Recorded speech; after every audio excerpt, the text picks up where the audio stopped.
Hi guys. Another one of Grandma's late night lives. So I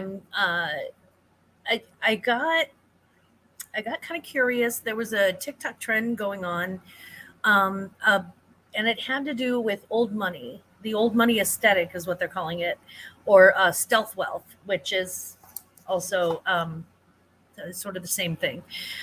And I got curious as to why they were calling it this and not preppy, because in the 80s, when it was a thing, they were calling it preppy. And I realized that there's a little bit of a difference between preppy and old money, not a whole lot, but a little bit of a difference. So I thought we'd talk a little bit about that tonight. I just kind of wanted to touch base and give you some of my thoughts on that. And let's start with I'll start with the probably most obvious question, which is what is it? And the old money aesthetic, it's really okay. Let me preface this by saying this.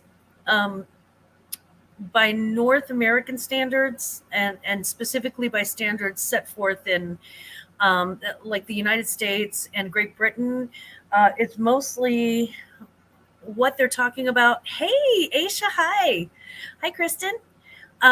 What they're talking about mostly has to do with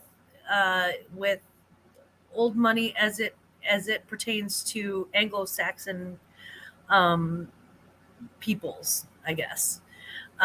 So old money in America, and of course old money in England, which is older than dirt.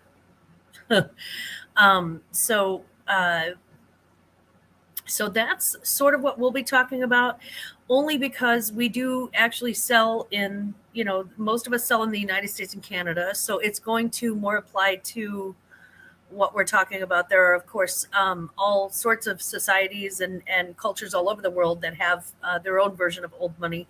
But for the old money aesthetic purposes, what they're referring to would be the more of the Anglo-Saxon style. Hi, Pearl Nini. Hi, baby. Deb's woodburning. Hey, Deb. Hey. Hello. It's so good to see you guys. Thank you so much for coming. So we're talking tonight about the old money aesthetic, the stealth wealth trend, and old money is really just simply defined as multi-generational inherited wealth. So these are typically they are.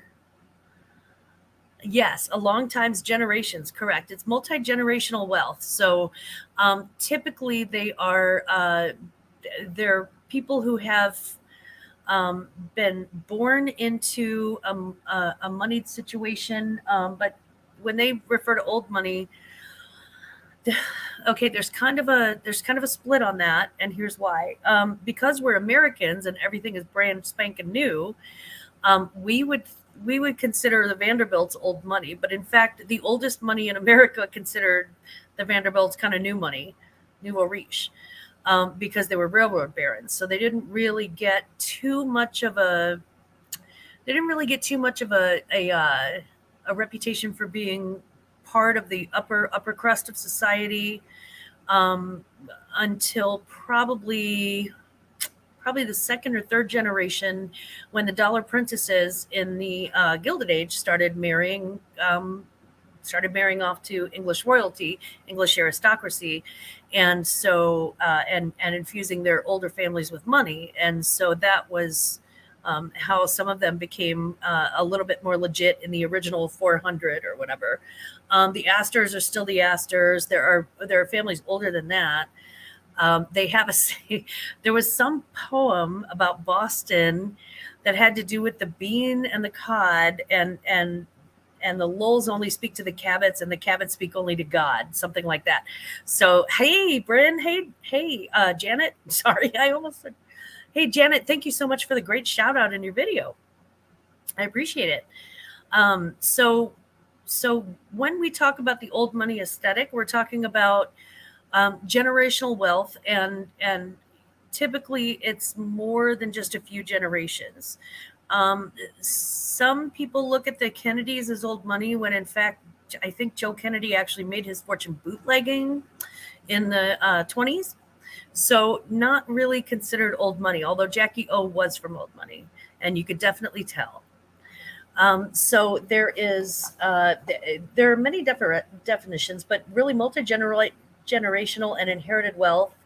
Um, they don't. Here's what they don't do. They don't need to impress people with name brands, because they've been secure long enough and they've been wealthy long enough to not really have to care about that. They just are what they are, and they don't. There's no impressing people with your money. It doesn't work like that. Um, Typically, it's signified by quiet, tasteful style. They always say like money talks, wealth whispers. And so, hey, it's the Kraken. Somebody release the Kraken. Hello, hello. It's the opposite of new or riche. So they buy the best and they make it last as long as possible. So they always said that. If you're at a polo match, the guy with the newest boots is the nouveau riche one. The guy with the shiny boots is the nouveau riche one. Everybody else has muddy boots that have just been worn through practically. And yes, Asia Dancer, I love that statement. I would equate it to style versus fashion, and even more so, less trendy. So they're not really big into trends, but they're really, really not into logo mania. Conspicuous consumption tends to be avoided, and that's where we get into what does it look like. Um, there are no obvious logos, no obvious ostentation for the most part. There are dress occasions where where obviously people will wear maybe better jewelry, maybe, but even that is kind of a quiet elegance. It's a preference for natural fibers, certainly, fibers that are like skins, like leather and crocodile, silk, cashmere, wool, mohair, cotton, linen. Classic designs like that, Asia, that defy trend patterns. There's a careful attention to detail, though, too. That some people who have, I've seen a couple of the people and a couple of the TikTok videos where they're talking about old wealth and old wealth style, and they're showing you different styles, but they're wearing something that's just fits them too tightly.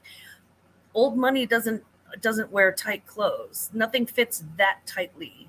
It fits well, and it is constructed for them to maximize their potential. But you'll never see anything that even looks slightly too tight. It's just not done. Um, the word bling does not exist in their vocabulary. They also don't use the words classy. They don't call anything classy.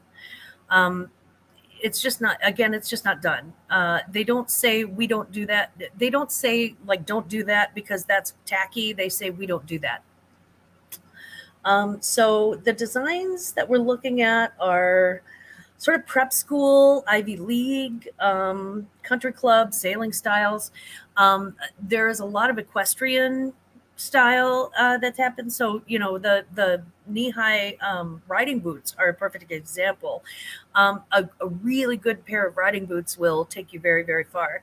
Hello, Rural Squirrel. Hello. It's so good to see you. I'm so sorry. In the I have trouble changing tracks, so give me. I'm so sorry, but I'm so glad you're here, sweetie. My great grandfather was a furrier in New York, and that's the thing. It's not that they weren't in style. They did change. Their style did change. Obviously, it changed. In the 1920s. It changed in the 1930s. It changed in the 1940s. So what came into style was definitely. But they would buy the Chanel suit in the 1950s and make it last. That was their Chanel suit for the rest of their lives. So they would buy what was on. They would buy somewhat what was on trend, but it had more to do with long-lasting fashion, things that they could wear for generations. So you buy the best that you can afford and make it last. Um, we're looking at things like plaids. There's a lot of there's a thing they call dark academia. Mix that with preppy, and it's sort of like that. So like the boating shoes, the Sperry topsiders or something like that. Um, think V-neck and crew neck sweaters of made of natural fibers. Think pearls. Pearls are a big deal. Everybody gets them when they graduate. Uh, think neutrals, definitely neutrals. Uh, Plaids, let's see, khakis, loafers, ballet flats, low heels, trench coats, wool pea coats, brown, black, and tan leather bags, um, belts, wallets, small earrings like smaller earrings than this, um, pastels if you're going to go with the color for spring or summer, tortoiseshell things. Tortoiseshell glasses are a must have. Um, it's preppy, but it's at the very highest end of what that means. And it's dark academia, but it's only dark academia when it's seasonally appropriate and it's not so overwhelming. So it's that those are really what we're looking for the style elements. And for the hard goods resellers, this is going to apply to you too. Um, Let's see. It sounds like versatile pieces were key, like an early capsule wardrobe. That is exactly it. You buy the best you can afford and you make it last forever. So they may have worn out carpets, but those carpets are Arbusson carpets. It's that sort of thing. And we'll have some references later, some really great reading materials and some really great references that you can sort of take a look through their style selections and see what's really happening there. So then the question then becomes, as resellers, what do we look for? What are we going to look for? Now, a lot of us already know kind of what preppy looks like and what's going to sell, but just know that some of these are things that haven't sold as well in the past few years, with the Maybach and the diamonds and the whatever. And they'll be kind of coming back around. So you may want to check your pricing on that. Make sure you're competitive. Make sure you're not pricing it too low. Michael Willen, hi, just coming in to say hello to Glamour and give her a thumbs up. Back at you, Michael William. I hope you and yours are doing well. Michael Whelan, me and mine are doing just great. We're doing fine. We're past the whole hump of last week, so thank God for that. So thank you very much and everybody for your very kind thoughts. So what names are we going to look for? As resellers, what are we looking for? We're looking at Lacoste. Izod, Lacoste, always great brands. We're looking at Rockport, Ralph Lauren, almost anything by them, whether it's Ralph Lauren new, Ralph Lauren old, purple label, black label, it doesn't matter. If it's a polo, it doesn't. It's polo is kind of, Ralph Lauren is always in that preppy aesthetic, and it bleeds over into the old money aesthetic. J. Crew. Actually, most of their pieces are somewhat conservative, so I would definitely go with those. Brooks Brothers, Pendleton. Pendleton has all of that good old wool, and they really have a lot of classic styles. So Pendleton definitely. And now here's a surprise: Levi's jeans actually are. Levi's jeans are something because people don't associate old money with wearing blue jeans, but in fact, there are times when they do wear blue jeans. I mean, you don't go camping in, obviously in linen trousers. So typically when they do wear blue jeans, they wear something with no name brand on it whatsoever, or they wear Levi's. Warby Parker. Warby Parker makes glasses. These are not Warby Parker. These are much, much cheaper than that. But they make glasses kind of like this, where it's like a classic sort of tortoiseshell frame. They also have other frames, but it's one of those kind of well-known. It's known, but it's not known. So it's not. You're not going to see it on a on an Instagram girl's butt. I guess. It's not Logomania. They're very discreet. They don't really have a name on them. You're not going to see Warby or even a big W in the middle. You're not going to see any of that. But they make glasses frames, and they are fantastic and very expensive. Brooks Brothers. is another one. Loafers, shoes, khakis, pretty much anything Brooks Brothers makes. LL Bean. It's an Old Main name, and it's very outdoorsy, and it's what the academics are doing out of doors, and they spend a lot of time outdoors. The old money does. Boston Proper. Boston Proper doesn't have any logo, so that would be something that they would look at. Now, not all of their styles are going to be the classic style, so you really have to go very conservative with them. But they are one of those things that that older money is going to look at, or at least people who are going for the older money aesthetic would look at, because it says Boston, it says proper, and they're gonna go for it. Sperry is always preppy, so it's always gonna be associated with old money trends. Vineyard Vines as well. Vineyard Vines is very preppy, and as long as it's not a really loud color, as long as it's not really attention grabbing, it's going to also be considered one of those brands. Um, there are luxury brands. Some are well known and some are not as well known. But these are all associated with their older houses, a lot of them, and and many of them have been around for more than a century, century and a half. So let's start with the most obvious, which is Burberry. Now, if you have the Novacek on the outside of the Burberry, honey. If you have the Burberry logo on you, they will avoid that like the plague if they are true old money. Um, so Burberry trench coats, Bruno Cucinelli is an Italian designer, fantastic stuff. Always kind of low key though, always quiet elegance. Laura Piana, same way, Italian designer, quiet elegance. Laura Piana is specifically like their shoes, their handbag, their leather goods, incredible stuff. Giorgio Armani, although again, if it's logoed, they're gonna avoid it. They avoid logomania um, very, very carefully. Uh, and we'll get into that in a minute. Max Mara, to some certain extent, is very kind of low key. Cartier. Oh, hi Dodo, how you doing? Cartier, but again, no logo. Hermes. Hermes, most famous for the Birkin bags. But I really don't think. Hi, Misha. But I really don't think Old Money would carry a Birkin simply because they're too recognizable as money, and they're very nouveau riche now. But there are other items from Hermes that certainly qualify as Old Money. Um, Delvaux, Delvaux. Delvaux is they make handbags that are very discreet. They don't have giant logos on them, and they're recognizable from one upper class to another upper class person.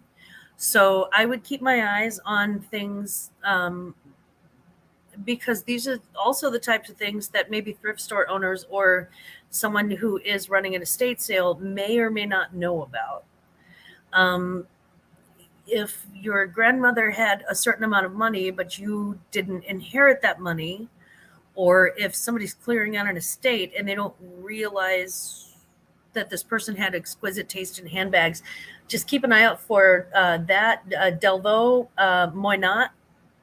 And I'm probably mispronouncing that because I'm so American and Midwestern, and I'm not French at all.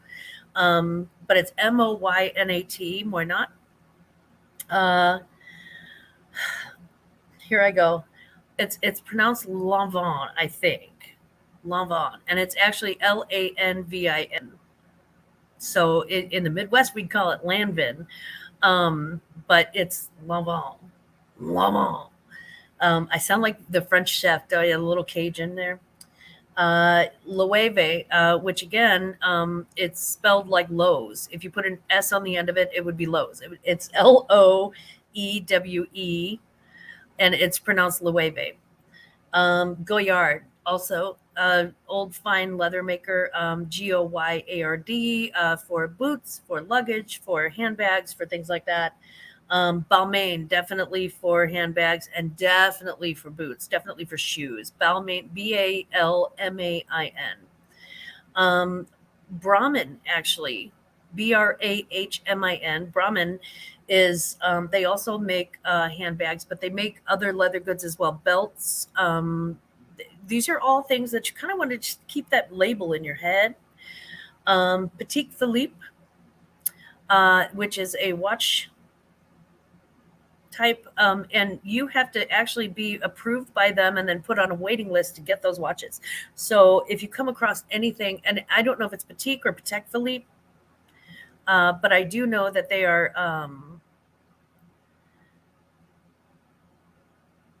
are just really high end, but discreet high end, if that makes any sense. You spend, $5,000 on a handbag, but it's not the type of handbag where anybody else outside of your social circles or outside of your status or above would know that it's a high-end handbag.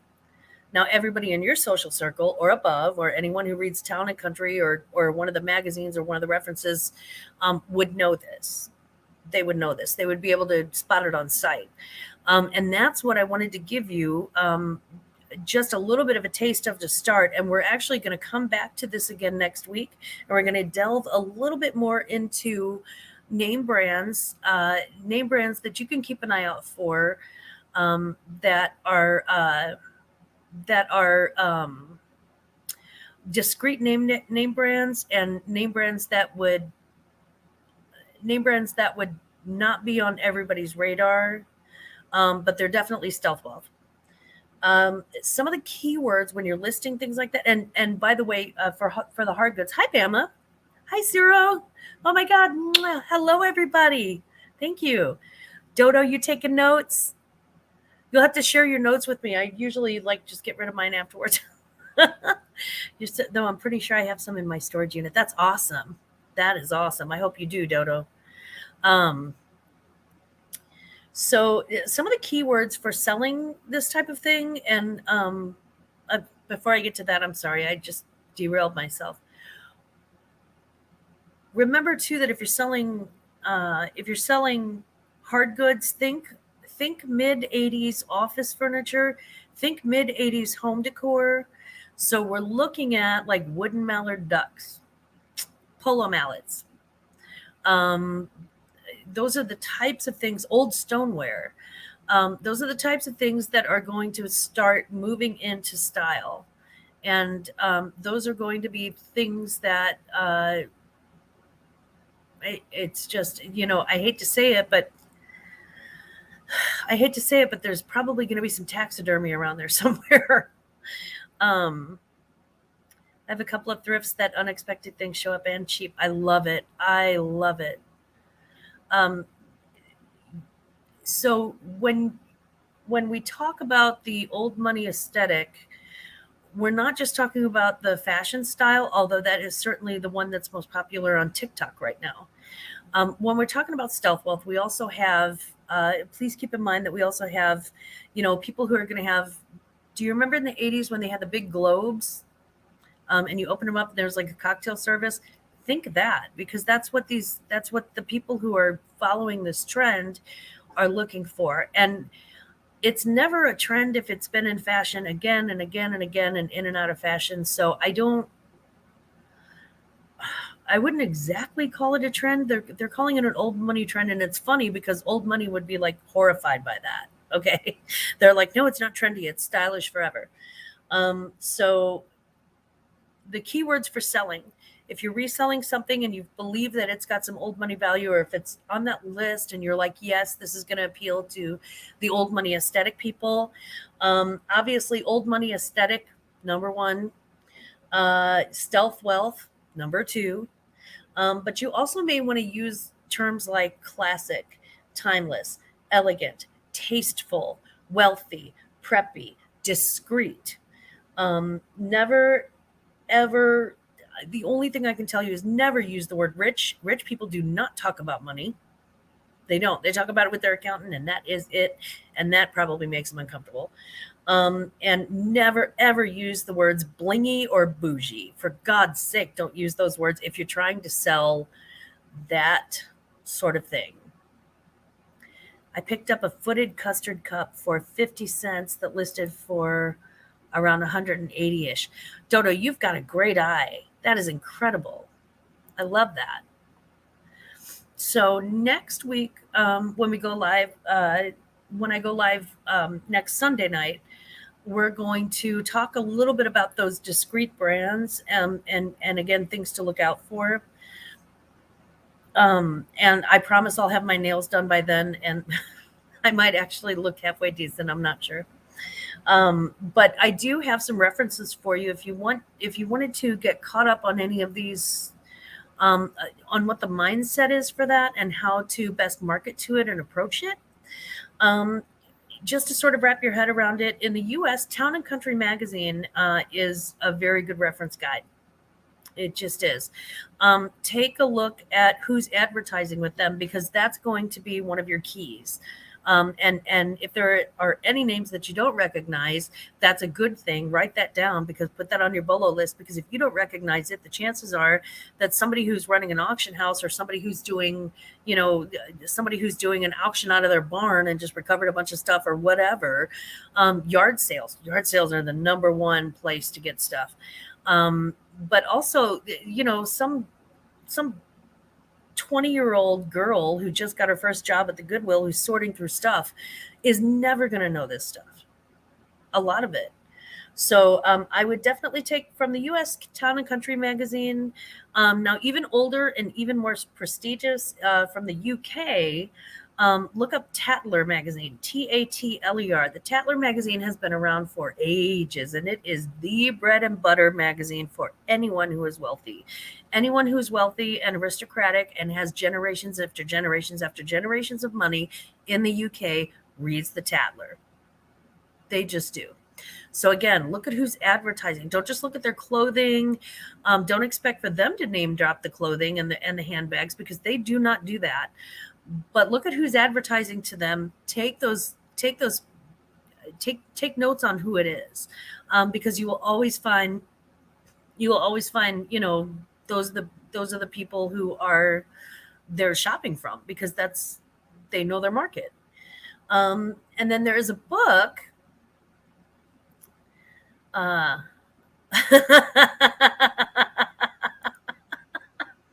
Your nails done. Thank the Lord, because I was just saying to myself, I don't know if I can watch anymore.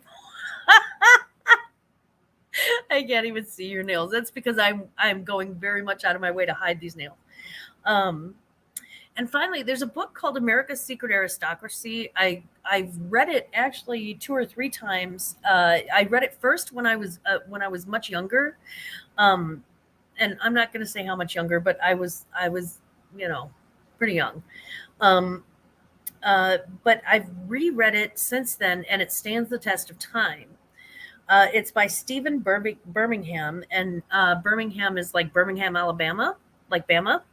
Bama knows how to spell Birmingham. You can put that in the chat. It's America's Secret Aristocracy, and I would say that it's probably one of the very best reference guides to kind of capture that aesthetic and find out what they're looking for. So, yeah, Beham. Oh, is that what they call it? Beham? Sorry, my motion sensor light just went out in my bar. And if you're wondering, I do the homework on all my stuff. The thing that I don't ever claim to be old money. I'm not even new money. I'm pretty sure I'm not money. I am a first generation, lower middle class, and definitely I don't know, like 16th generation Missouri white trash. So so don't take my word for it. Do the homework, do the research, and just know that we're gonna have names. We're gonna be name dropping next week. Big no, but we're gonna be doing it. But just think, it's the exit of logomania. We've had enough of Von Dutch. We've had enough of mom jeans. And when I say we, I mean like the younger people. They've had enough of, sparkle butt jeans and the word bling, and they have just had enough of conspicuous consumption and, the Chanel logo on everything, or, you know what I mean? They've had enough of Jeffree Star's closet. At this point, the tide is turning. Fashion trends always do that. They swing on a pendulum. And when I say fashion terms, it's not just wearable clothing. It's also decor and lifestyle things that you can use in your home. So we'll probably be getting back to not as much golf as the 80s, I feel, although golf is never really out of style for golfers. But you're going to start seeing like cricket mallets and polo mallets, and like I said, the mallard duck, the wood ducks, and all of those.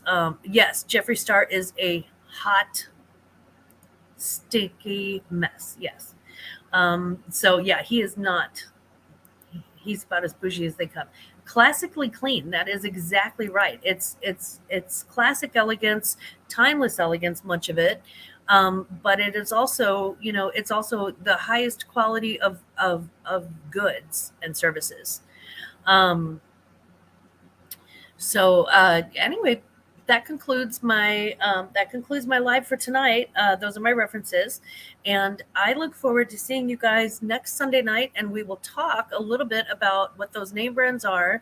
The hidden name brands is really what we're looking for. We're looking for those discrete names that maybe not every reseller knows and runs after, and and those may be opportunities for sales in a time where sales can be difficult.